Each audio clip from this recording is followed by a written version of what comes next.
안녕하십니까. 신의균의 군사TV 디펜스 브리핑입니다. 오늘도 역시 아주 중요한 군사 안보 국방 무기 관련한 소식 간추려서 브리핑 해드리겠는데요. 중국이 어마어마한 ICBM, SLBM 잠수함 발사 탄도미사일 개발했다고 지금 자랑하고 나섰는데 어떤 건지 한번 보겠고요. 그리고 오늘 북한이 이 내부에서 핵폭탄이 터질 수 있다라는 그런 주장이 나왔거든요. 한번 보겠습니다. 최근 시진핑이 직접 승선한 최신의 전략원잠 공구사형 진급에 미 전역을 타격할 수 있는 최신 잠수함 발사 탄도미사일 SLBM G랑3가 탑재됐다는 소식입니다. 중국은 게임 체인저라고 대대적으로 선전하고 있는데 과연 미국 본토까지 쏠 수 있을지 의문입니다.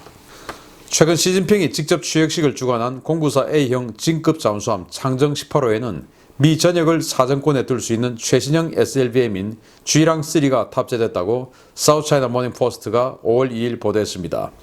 사우스차이나 모닝포스트는 익명의 중국군 소식통을 인용해서 기존의 공구사형 잠수함은 구형 G랑2 미사일을 탑재했지만 이 잠수함은 대대적인 성능 개량을 거쳐 미 전역을 사정권에 둘 수 있는 G랑3 미사일을 탑재했다라며 사거리가 1만 킬로미터에 달하는 이 미사일은 인민해방군이 전력화를 가장 서둘렀던 자산이라고 전했습니다. 이번에 취역한 창정 18호는 지난 2012년까지 두 척이 취역한 공구사형을 확대 개량한 공구사 A형의 첫 번째 잠수함인데요. 셰일의 형태가 변경되었고 SLBM 발사관이 개조되어 신형 G랑3 미사일을 12발까지 탑재하는 중국의 최신 전략 자산입니다. G랑3는 지난 2018년 처음으로 시험 발사되어 그 존재를 드러낸 미사일인데요. 기존의 G랑2가 42톤의 중량으로 사거리 8,000km에 불과했던 것과 달리 이 미사일은 최대 60톤의 발사 중량을 가지고 10,000km의 사거리까지 10개의 핵탄두를 투사할 수 있다고 중국 측은 주장하고 있습니다. 중국 당국은 이 잠수함을 게임 체인저라고 대대적으로 선전하며 미국에 대한 무력 시위에 나서고 있는 모양새인데요. 애초에 남중국해와 동중국해를 벗어날 수 없고 미국 서부 해안 넘어서는 타격도 불가능한 이 미사일을 가지고 도대체 어떻게 미국에 맞서겠다는 것인지 전문가들의 조롱이 쏟아지고 있습니다. 네, 지난 4월 말에 시진핑 주석이 하이난다오, 해남도 사냐 기지까지 직접 가서 이 공구사 A형 진급 잠수함 한 척, 그리고 이제 또 중국판 와스프 강습 상륙함이라고 할 수 있는 075형 상륙함, 그리고 중국판 줌알트라고 자랑하고 있는 055급 난창급 하나, 이렇게 세 척의 여러 가지 군함, 수상함, 잠수함, 상륙함, 이렇게 세 척의 군함을 동시에 진수하는 초유의 쇼를 이제 보여줬는데, 그때 이제 시진핑 주석이 직접 갔고 그 상황에서 VLS 위에서 브리핑을 받았죠. 브리핑을 받으면서 이거는 G랑3를 12발 탑재할 수 있습니다 라고 이제 중국군이 보고를 했는데, 그 G랑3는 정말 사실은 뭐 스펙만 보면 그 스펙대로 제대로 구현만 된다면 대단한 미사일이에요. 10,000km 사거리에 10개의 탄두를 집어넣고 그 10개의 탄두가 동시에 다른 곳으로 쪼개지면서 회피 기동까지 해가면서 들어가니까 이건 뭐 어마어마한 것이죠. 그런데 60톤의 총무게에 10개의 탄두가 들어간다? 이건 조금 거짓말일 가능성이 높다라고 생각합니다. 왜냐하면 이제 미국의 트라이던트 2가 똑같이 60톤인데 그게 핵탄두를 8개를 실었을 때는 한 7,000km 밖에 못 가거든요. 그런데 이게 10개를 싣고 10,000km를 간다? 이건 뭐 조금 믿기 힘든 이야기고, 그래서 최대 10,000km를 가지만 핵탄두를 10개나 실었을 때는 그 정도까지는 가지 못할 것이다 라고 보는 게 맞고요. 뭐 그렇다 하더라도 10,000km를 간다 하더라도 사실은 남중국해 내에서 쏴가지고는 미 본토에 다다를 수가 없어요. 그런데 중국의 잠수함 기지는 산야 기지입니다. 이 산야 기지는 사실은 뭐 이 중국이 이런 전략 잠수함이 6척밖에 없기 때문에 이 6척의 전략 잠수함은 미국의 이 헌터킬러 잠수함들이 버지니아급 잠수함들이 전부 마킹을 다 하게 되죠. 그래서 딱 나오면 그냥 바로 미행을 딱 하게 됩니다. 그래서 이 과연 남중국해에 깔려있는 그 소서스 라인이라든지 이 마킹이라든지 그런 걸 다 피해가면서 과연 이 잠수함이 남중국해를 벗어나서 태평양으로 진출할 수 있을까? 저를 비롯한 여러 뭐 이 분야에 관심 있는 사람들은 힘들 것이다 라고 판단을 하거든요. 그러면 남중국해에서 쏴가지고는 사실은 뭐 미 본토까지 갈 수가 없고, 그러면은 남중국해에서 쏠 수는 있냐? 쏘기도 힘들다. 왜냐? 나오면 바로 헌터킬러 잠수함이 따라붙고 여기에서 뭔가 이 VLS 작동 소리가 들리면 바로 그냥 어뢰가 날아와 버리기 때문에 도저히 쏠 수 없다 라는 것이 정확하지 않나 라고 생각하고, 뭐 어쨌든 그렇다 하더라도 중국이 이런 대단한 미사일을 개발한 것은 맞습니다. 긴장은 해야 되겠습니다. 두 번째 소식, 아주 흥미로운 소식입니다. 북한이 최근 핵무기 전력을 대폭 확장하고는 있지만 이들 핵무기가 실전에 사용될 수 있을지는 의문이며, 최악의 경우 북한 내에서 갑자기 폭발해 버릴 수도 있다는 북핵 전문가의 경고가 나와 주목됩니다. 북한을 직접 방문해 대규모 원심 분리기 시설을 보고 돌아왔던 미국의 북핵 전문가 지그프리드 해커 박사가 북한의 핵무기가 북한 내에서 터질 수 있다라는 충격적인 주장을 들고 나왔다고 38로스가 현지 시각 5월 2일 관련 게시물을 게재했습니다. 해커 박사는 38로스와의 인터뷰에서 북한이 전투 상황에 쓸 수 있을 정도로 안정적인 핵무기를 만들었는지는 의문이다 라며, 미국 핵폭탄도 초기에는 안정적이지 않았다.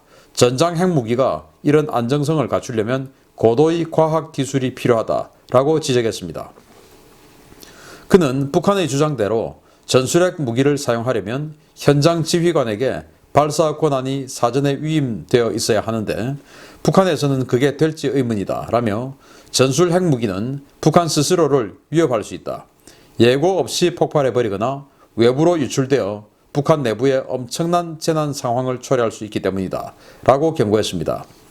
해커 박사의 이러한 경고는 북한 내부, 특히 핵무기를 관리하고 운용하는 일선 부대에 대한 당 중앙의 통제력이 약화 또는 상실될 경우 발생할 수 있는 핵 유출 또는 핵무기의 기술적인 안정성 부족에 따른 폭발 사고 가능성 등을 경고한 것으로 현실에서 얼마든지 발생할 수 있는 시나리오라는 평가를 받고 있습니다.